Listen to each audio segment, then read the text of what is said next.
एक एक विषय को समझते जाओ धीरे धीरे, और जो छोड़ते जाओ उसे दोबारा पकड़ो मत। जैसे क्रमशः धीरे धीरे आपको बाजार का नहीं पाना, लंबा समय 1 वर्ष का दिया, मतलब गया, इस जीवन में दोबारा नहीं पाना है, गया।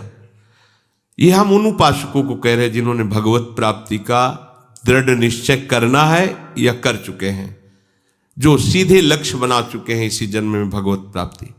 अब आपको 2 टाइम ही केवल भोजन करना है, एक 11 से 12 के बीच में और एक 8 से 9 के बीच में, बस। फिर नहीं लेना, कुछ नहीं लेना। ये रसेंद्री का संयम प्रारंभ हुआ। महापुरुषों से सुना है कि आपकी और इंद्रियां सब वश में हो, रसेंद्री वश में ना हो तो आप जितेंद्री नहीं माने जाओगे। अगर रसेंद्री वश में है तो स्वाभाविक सारी इंद्रियां अपने आप वश में हो जाएंगी। वनवासी को रसेंद्री पर विशेष अधिकार कर लेना चाहिए। हम लोग रसेंद्री को एकदम छूट दे देते हैं और सोचते हैं अन्य इंद्रियों पर हम अपना शासन कर लेंगे। असंभव। मूल है रसेंद्री, रसेंद्री को सुधार लो, सब ठीक हो जाएगा, इसी से सब है।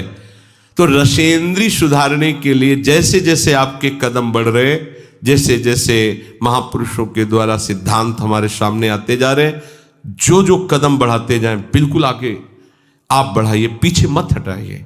कोई भी परेशानी है 1 हफ्ता 10 दिन, बस औषधियों के द्वारा उसे क्रॉस कीजिए, उस समय को खत्म। फिर इसके बाद आपको वो, अगर आप कमजोर हैं तो फिर आप बार बार गिरेंगे, फिर बात नहीं बनेगी। एक बार आपने शासन किया इंद्रिय पर, बस चढ़ते चले जाओ। दुश्मन को सांस लेने का अवसर मत दो। देखो, वही धोखा खाता है जो अपने शत्रु पर दया करके बख्श देता है। चतुर शासक शत्रु को बख्शता नहीं है। जो इंद्रियां हमें अनंत जन्मों से हमारे प्रीतम से विमुख रखकर हमारा नाश करती रही हैं, आज गुरु कृपा से उन पर शासन करने का हमें अवसर मिला है।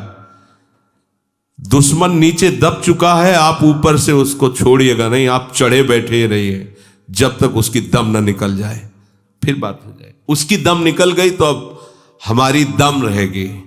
अब हम अपनी दम से चलेंगे प्रभु की तरह। इंद्रियों की दम निकल जाना, मन की दम निकल जाना, विषयों के प्रति आकर्षण नष्ट हो जाना, मन मरा अर्थात विषयों की स्फुरना ही बंद हो गई। ये करना ही है, ये नहीं कि बस अब कुछ दिन की और बात है फिर नहीं। अब ये जन्म के जितने भी हमारे अंदर दोष हैं, बड़े धैर्य पूर्वक धीरे धीरे कदम बढ़ाओ। जो छोड़ते जाओ दोबारा उधर मत देखो। जितने कम से काम चलने लगे बहुत अच्छा है। हर समय भजन परायण रहो। ये विषयों के सेवन से कोई शांति नहीं मिलती।